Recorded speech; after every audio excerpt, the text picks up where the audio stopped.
Hey, are you a business owner, entrepreneur, or professional? If so, we want you to apply to be a featured guest on our show. My name is Adam Torres, and I host the Mission Matters series of podcasts. I've recorded over 3,000 episodes, and we are just getting started. How do you know if you'd be a good guest to be on the show? Well, only one way to find out, and that's to apply, but I'm going to let you in on a little secret. We want guests that have a story to tell, guests with a brand, a product, or a service that can benefit my audience of listeners. If this sounds like you, go to missionmatters.com and click on Be Our Guest to apply. I'd love to talk to you and get to know more about your story. Again, head on over to missionmatters.com and click on Be Our Guest to apply. All right, now let's get into the show. Welcome to everybody that's tuning in to Mission Matters. My name's Adam Torres, and if you'd like to apply to come on the show, just head on over to missionmatters.com and click on Be Our Guest to apply. All right, so I have Russell Luce on the line, and he is Senior Partner and Founder at Planning Legacies Financial Group. Russell, welcome to the show. Thanks, Adam. I appreciate inviting me. It's an honor to be here today. All right, Russell. So we have some big news today. So excited to welcome you into the recent publication of Mission Matters, Volume 5 of our Business Leaders Edition. So first off, congrats on being published. Thank you. It was kind of wild seeing the book cover and going through the process of writing the chapter and being included with a bunch of other very astute and very interesting leaders. So I thank you for the opportunity. So Russell, I'll start this episode the way that we start them all with our Mission Matters Minute. Okay. So we at Mission Matters, we amplify stories for entrepreneurs, executives, and experts. So that's our mission here. Russell, what mission matters to you? Well, it's kind of really ironic when we start talking about the book, about your name and your company, Mission Matters. Our firm, we look at people and we want to make a difference. So we have the mission, no pun intended, to make an impact in people's lives on a daily basis. So to me, when you approached me about the book and then approached me about the podcast, it made absolutely, it was just perfect timing and perfect opportunity. So it's just making a difference in people's lives on a daily basis in some form or fashion. That's awesome. So we'll get into the book and we'll definitely get into your writing because we want to peel that onion because lots of great content there. But just to get us started, maybe tell us a little bit more about your background and really how you got started on this path in finance. It's a very unique path. I'm sure most people don't take the path that I took. I come from a military and police background, as you can tell by the haircut, still the same way. I came about the financial arena after falling in 1989, 15 feet. The fall wasn't the problem. The stop was the difficulty. Injured myself and went to talk to a pastor about classes for my present wedding back 30 years ago, and he asked me if I ever thought about career insurance investments, and I literally started laughing at the pastor. I said, Pastor Greg, I said, I know how I feel about my insurance guy. I get the garlic fries out the worst in vampires. Here we are 30 years later. So it's a very unique style. Nobody expected me to go to college for this. I was going to college to be a police officer and then went into the military. So finance was not anything that I had planned. So, I mean, we've worked together. We have had other conversations, and I know mentorship and the idea of paying it forward. I know that's a big part of what you do and just your thought process. So, there's some younger individuals that are watching this, or some people that are maybe just even interested in working in the financial services sector, and they're looking for some direction. What kind of advice would you give to those people that are just getting started if they're looking for a career in financial services? This is, to me, one of the best careers ever. You can make a difference in people's lives 10, 20, 30 year, 40 year down the line if you do your job and your career right. But to stay in it for 30 years, you have to be blessed for a couple things. You have to find, mentors throughout your career. I've had different mentors in different stages of my career, but I've had some wonderful people mentoring me along the process. Because if you think you know everything in this industry, you'll be humbled really quick. You don't. I can do this really quick. I can do this really well. And I'm very blessed with the fact that I have a lot smarter people around me. Like I said in the book, So I surround myself with people that are smarter than I am, so I look good. Mm-hmm. So Planning Legacies Financial Group. So tell us a little bit more about the firm and the types of individuals you help. The firm was basically born of leaving corporate America. I was a general agent or director of sales for a company, and the vice president came in my office and said, "You're doing a great job." And the three famous letters came behind it, "But you're not the guy I hired." So I went independent at that point in time, and I'm like, we want to make a difference in people's lives for those individuals, not for the carriers or for companies that that we work with or work for. So we went independent, and I developed Planning Legacies Financial Group. And like I said, that was in 2007. And I had at least 40 guys at one time. And now I'm back to kind of blowing it up and starting back small again. I recently brought a new partner on 3 years ago, Tara, Di Maria is going to be her name now. It's a great fit because she's 20 years younger than I am. So we have different thought processes because I'm a guy in my mid to late 50s. She's a woman in her mid 30s. So we get a yin and yang when we're talking about clients and and different perspectives, which to me I think is great because you're getting both a woman and a man's view, but you're also getting different stages of the careers views. So I think what we bring to a client and people we want to help is very unique. What kind of clients do you feel get maybe the most value out of working with you and your team? Like, is there a certain like age group or industry or background? Like, give us a little bit of a feel for who connects best. We have a clientele that we like looking at, which is basically anybody in special needs market, because I have two sons who are autistic. So that's our give back to our community. That's our mission, to make a difference in that type of arena with people that need that type of help. As far as our normal clients, if you want to call any client normal, we usually look for clients that have at least $300,000 or more of disposable assets that we can work with. But if we get a referral from a client saying, "Hey, my son needs help and my daughter needs help," somebody asks us, we very seldom ever say no. But that's not the clientele that we're looking for. But we'll help pretty much anybody who raises their hand and asks for help. So let's change it up a bit. So I do want to get into this book. So first off, the title of your chapter. So The Right People. Like, what was the inspiration for writing this? Like I said, I've been blessed for 30 years being in this business. It's not because I always tease myself I'm the smartest tack in the box. I just have been blessed to surrounding myself with really good quality people. And that's, you asked earlier about what advice I give somebody new to this industry.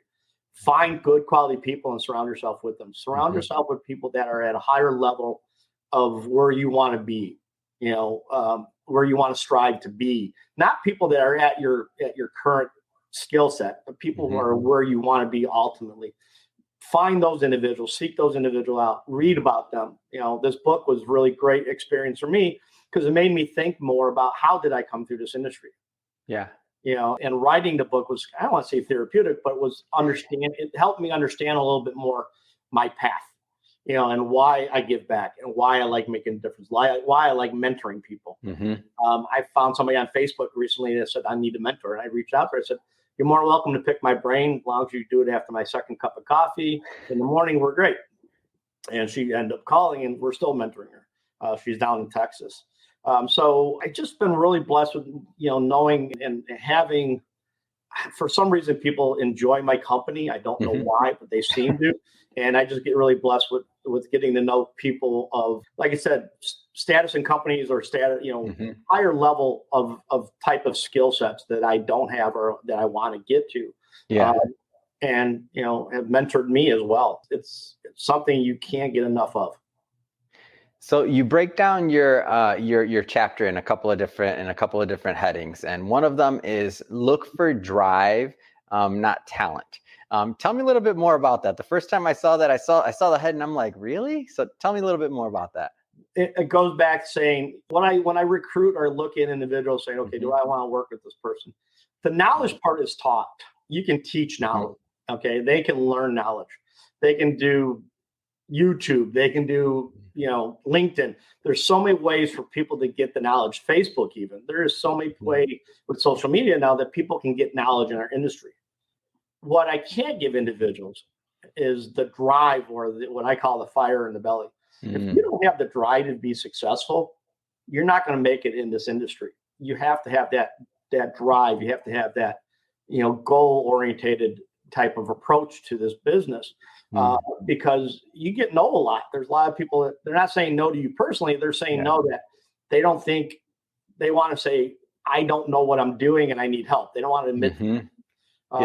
So if you have the drive, the industry is teachable. When I went through the process of becoming in a full management for the first time, my boss at the time was John Rolandelli. He is now Senior Vice President of American National Life Insurance Company. And when we were going through the process, I was 39 years old, which we won't mention, 20 years ago. A couple years ago. But I asked him, I said, I'm 39. Why me? Why are you asking me to run the organization? He says, one thing you can teach is sales. Because I can teach you the other stuff. What I can't, you have that drive, you have that need to be successful, you have that goal. I played sports mostly all my life. So I was always competitive. So I still have that in this industry.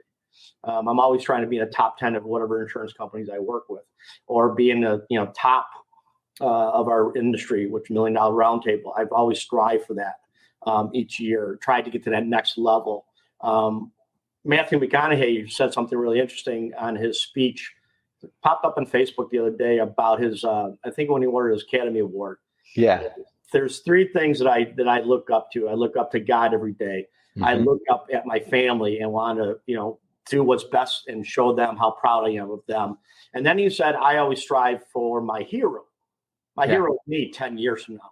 He says, I'll never get to that person, but it's always given me something to strive for. Ever since I saw that, it's exactly kind of how I've approached it. I'm always chasing what I want to be. I want our company to look like. I'm always, chasing that, that carrot. I'm a big carrot and stick guy. So. No, that's awesome. And it makes so much sense. And I caught that one, by the way. The first time I saw that, I'm like, man, Matthew McConaughey, keep doing what you do, man. He has a couple of really good speeches out there. I mean, if you really listen to him, and he's very philosophical, but it's not philosophical in a fluff way. It's philosophical in a very direct and business type of way. So another thing that you write about is to value street smarts over book smarts. And when I heard that one too, and I read that one as well, I'm like, all right, Russell. So I got the first one, I got the second one. I'm feeling very Midwest right now. I'm from Michigan. I'm like, I value street smarts. Come on. So what was the idea of relating this to business? I'll go back to my days on the police department. You used to have guys came out of the academy that were probably ace. First time you got them on the streets, they go, that's what I mean by book smarts, the street smarts. You can be book intelligent. You can have the knowledge of everything in this industry if you really want to get there. Yeah. But if you don't apply it and don't put it into practice, it's book smarts. It's not street smarts. And I think I rather value the street smarts more. Like I said, the drive, the basically to implement and not to be afraid to go fail, because you learn more from failure than you success. But that part of it, is what I look for. I mean, I'm always striving for that, but street smarts to book smarts goes back to my days on the police department, military. You have to be able to, implement. You have to be able to take something that you learned here, and if you don't put it down here, it doesn't make a difference what you learned here. If you can't implement it, go teach other people that. If you don't want to do it, then teach it. But yeah, I have a big problem with people that are book smart and what I call common sense stupid. Another section in the book. So stop giving orders and start asking questions. So when I went through this part of it, I still remember I was reading the original manuscript and I'm thinking to myself, and this is one of the things that I 100% struggle with. I'm working on myself as a business owner and as somebody, that manages and leads people, is that to ask more questions and to ask better questions. So when I read this section, I'm like, Russell, you've been sitting in some of my meetings, haven't you? So what inspired that section? I have a very good friend of mine. His name is Van Miller. Van's been a mentor of mine, a good friend of mine for 30 years. He's what they call top of the roundtable, usually by March, which he does over $1 million of revenue in our industry.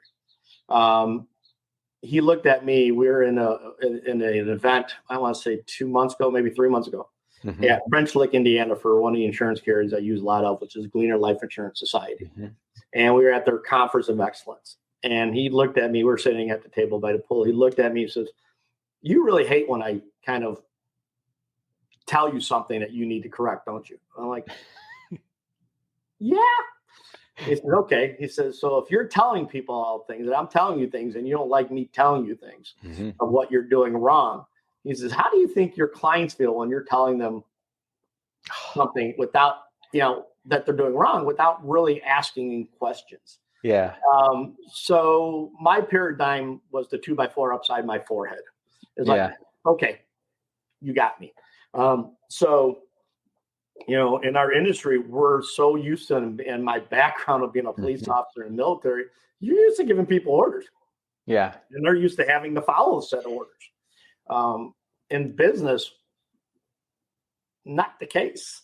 If you're not asking people their opinion or asking people questions about their scenarios or their input on your business, then you're missing out on a lot because, like I said, you'll get feedback. They're like, okay, this person gets it, or okay, this person doesn't get it. Let me ask an additional question. The more questions you ask, you can literally take people the direction that they need to be by the way they want to go. You're not telling them. You're asking them questions. And I think if and that could be in any position. That could be life in general. If you're not having an opinion around the people around you and you're used to telling everybody everything, you're missing out a lot of input. So it's hard for me because I have that mentality of still being, an authoritative person. So me asking questions, it's a work in progress, but I think I've gotten pretty good at it recently. Where do you find people go wrong on this one? Because I try and I remember and I do it, and then sometimes I forget. I fall into old habits, old patterns. Where do you think people kind of go wrong on this part of it? Because I feel like that asking questions part is a big piece. I noticed a difference, like when we call clients from meeting setting. I'll do it. My partner will do it. I'll do it my old way. She'll do it the new way, which is we like to come out and ask your opinion on some things, making sure we're doing things right for our clients like yourselves. Her responses are pretty nice because people are not put on guard at that point in time. Yeah. They think when their advisor's calling them that they're trying to sell them something more. And I tell people, I don't sell people anything. Yeah. So my job as an advisor and my job as a financial professional is go in there and find, find solutions to problems that you may or may not have. And usually we always find something we can help clients with. There's very seldom do we ever go into a client and we don't find anything that we can do.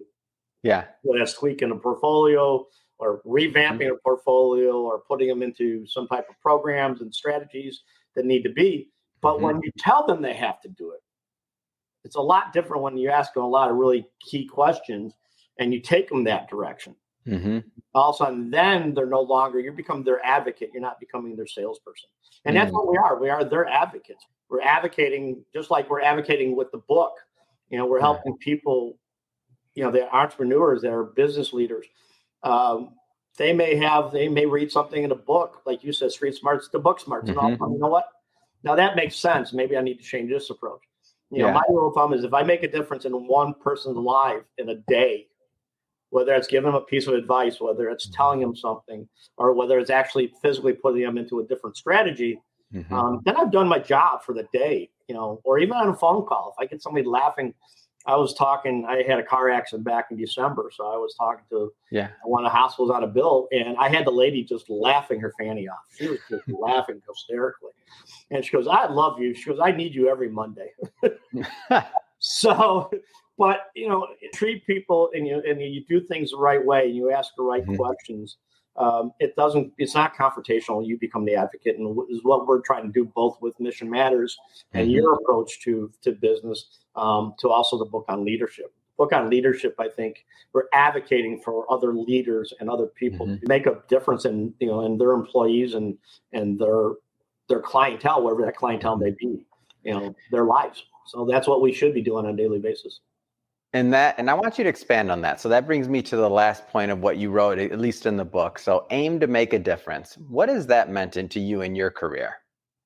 Oh, God. I've been in different aspects of this career where you get that aha moment where, okay, this is why I'm doing this. This is important. And I hope I don't get choked up here.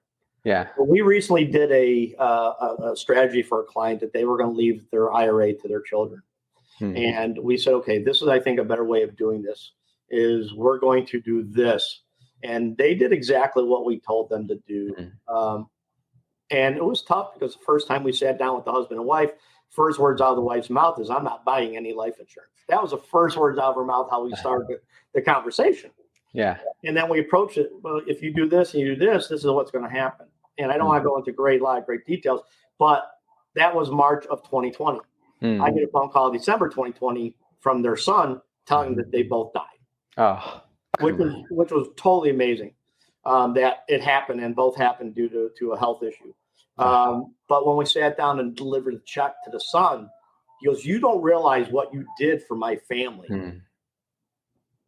By doing this, we're able to, go through the grieving process and say goodbye to our parents in a timely fashion, not in a rush fashion. It made such a difference in our lives. That was, I wish I had happened to me 30 years ago. Yeah. Not people pass away, but had that type of aha moment, because that regenerated us as a firm. I mean, our job is to make a difference in people's lives on a daily basis, whether that's a simple phone call, whether it's a program, whether it's getting somebody to the retirement, whatever that may be. If we're making a difference in people's lives, I hope today, whoever's watching this, if they pick up one thing from our conversation today, that's made a difference in somebody's lives. That's what our mission is. And I think that's what you do with Mission Matters is fantastic, because you're trying to make a difference in people's lives on a daily basis in business. And so speaking of making a difference, I know that, and I got this message from your office, so I don't know if you know that I know, but I understand that you were also awarded an award recently, so the 5-Star Wealth Manager Award. So first off, congratulations on the award. Thank you very much. It's pretty cool award. So yeah. So tell us, give us a little bit more of the background of this, though, because I don't want to assume everybody watching knows the award, its importance, and the types of individuals that are recognized. So tell us a little bit more about the award. 5-Star Wealth Manager or 5-Star Professionals is an organization kind of like J.D. Power and Associates. It basically does research on professionals, whether it's doctors, lawyers, accountants, attorneys, anything that anybody carries a professional designation. You can't be self-nominated, so I can't call up there and say, hey, Adam, I'm the greatest advisor out there. Can you nominate me? It doesn't work that way. Somebody has to nominate you either by company, by a peer, or by a client. And my first award was given back in 2013. And what they do is once you're nominated, you go through really a deep dive. They really kind of look underneath the hood. They check, the oil. They really dig deep to make sure that you're worthy of the award. And it can take one complaint and it'll knock you off out of the running for an award. So there's probably, I think, 20 to 30,000 people get nominated on a yearly basis. Wow. And they get dumped on the first round of research. And by the time it's all said and done with, less than 500 people actually get the award. Well, that's amazing. Only one of 61 individuals had the award 9 years in a row. That's awesome. And again, congratulations. That's a big deal. And that's just a testament of, what happens when you aim to make a difference and when you really work hard for many, many years towards it. And, there's something that you said earlier in the interview. You mentioned that you brought on a business partner, which I thought was very interesting. And I know there's some reasons behind why you may have done that, but I don't want to assume. So tell us a little bit more about the decision to bring on a business partner and kind of what that does for not only your firm, but your clients going forward. Well, I've been in this industry 30 years, and I've had a couple car accidents and a couple things that have happened in my life that I don't understand why I'm still here. On this earth. So recently, my car accident back in December was a T-bone. So all my clients who are either doctors or nurses, they both said, "You shouldn't survive that." I said, "Yeah, I know. But either the devil doesn't want me yet, or God wasn't willing to bring me up yet. One of the two." But I knew at that point in time, years ago, the average advisor in the industry is about 55 years of age, which is really sad because we have so many people out there that need help. But I was looking for a succession plan, and I happened, and I'm, like I said, I'm a firm believer. We've talked about this in the past that in my faith, and I went to an event for Gleaner Life Insurance Society, in Valparaiso 3 years ago. I wasn't supposed to be there that day. And I do a presentation with a marketing piece that they have. And they said, would you come out and do the piece or do your presentation? I'm like, sure. Less an hour drive. I'd be more than happy to come do it. Wow. And this young lady, her name was Tara Nolan, which is now Tara Di Maria. And she goes, after I did my presentation, she goes, you mind if I pick your brain? My rule of thumb is you got to wait till that second cup of coffee hits me. And so we did. She asked a lot of great questions, and one thing led to another. I just started mentoring her. And then about 3-4 months, almost 6 months into the mentoring, I said, why don't you just come into the firm? I said, let's see how it goes. If it makes sense, we'll see how it works, and maybe we'll make you a partner and you continue the planning legacies. So that was 3 years ago. And like I said, the nice thing about it is, she brings a different perspective as a female or as a millennial female. I'm an old fart at 58, so I have old school thoughts. And it's a nice meld. And for our clients, like I said, they're getting 2 advisors for a price of 1. They're getting our staff as well. But what they're getting is they're getting 2 different perspectives. And I think that's really key, because a lot of times advisors will look past one spouse, whether it's the male or the female. They'll look past one and they'll talk to one individual. And that's where a lot of advisors miss out. Is, the way we come into things holistically, but we come at things, like I said, 2 different perspectives. We come from a male perspective that's older and a female's perspective that's younger. So we get to take the ideas and kind of make it fit for the client. We're not going into, there is no preconceived thoughts going into it. We have a male and female version of the thought. And believe me, after all these years, I've learned that's quite a bit different of thought process. That's awesome. And you mentioned her name's Tara, correct? Correct, Tara. Yes. Awesome. Well, hey, Tara, we're pulling for you over there, and thank you for all the great work that you're doing as well. She's some recognition. She's a single mom right now, recently engaged again, which I think is fantastic. She's very happy and makes my life a lot simpler. Man, that's awesome. Well, I just have to say, Russell, it's always great working with you. I have to also say, so what's next? I mean, you just published the book. I know we're out there doing promo, doing interviews. What's next for you? What's next for the firm? Hopefully the firm continues to grow. We just opened up another office over Valparaiso, Indiana. So it's our second location. We're looking, next location probably be down in Florida, because we have a lot of clientele down there. Looking to keep adding advisors, but I'm excited about our future endeavor with the Mission Matters, and starting doing more video podcasting and helping other businesses that we both know, and getting them, I don't want to say exposure, but getting their word out, getting their mission out. I think it's going to be a lot of fun going forward for us. I think in general is, I think our synergy between your company and my company is really kind of pretty wild, since we started this process between the book and now the podcast. We're trying to help people with their mission, and everybody's mission matters, and we're just piggybacking on what you do, and we're just trying to make a difference in people's lives in the business industry. Awesome. So if somebody is watching this and they do want to learn more about Planning Legacy's financial group, I mean, what's the best way for my audience to connect with you and your team? Well, there's a couple of ways. We obviously, we have a website called, it's www.plfg.org. They can go there anytime. There's a lot of really great materials on there. There's humorous videos on financial stuff, but just can be a very boring topic. I have a good friend of mine who did some funny videos there for us. A lot of good information there. They can do our search, our library and articles. All of our contact information is there, whether it's email or phone numbers. Best way to email me is at Russell, RUSSELL @plfg.org. Tara's Tara, TARA @plfg.org. And then our phone numbers are, our office number is 708-981-3152. But I'll be honest with you, the best way to reach me is my cell phone, which is 708-308-7545. So those are kind of all the ways. And I always tell people, if you can't reach me on my cell phone or something wrong, because it's on my hip until 9 o'clock at night. Yeah. And usually if I'm up, I'm on my iPad. If somebody calls me, I'll answer the phone through the iPad. Awesome. Well, Russell, just want to say again, thank you for coming back on the show. And again, congrats on the award. Congrats on the new business partner. So Tara, congrats, or not new, she's been there over 3 years. Congrats on the growth of the company, the new office. Congrats on all that you got going on there. A bunch of great things happening. And to the audience, as always, thank you for tuning in. Hope you got a lot of value out of this. Hope you learned a lot. If you did, don't forget, hit that subscribe button, especially if you're a first-time viewer or listener. We have many more mission-based entrepreneurs, executives, and experts on the line coming up for you, and we don't want you to miss a thing. And Russell, as always, pleasure working with you.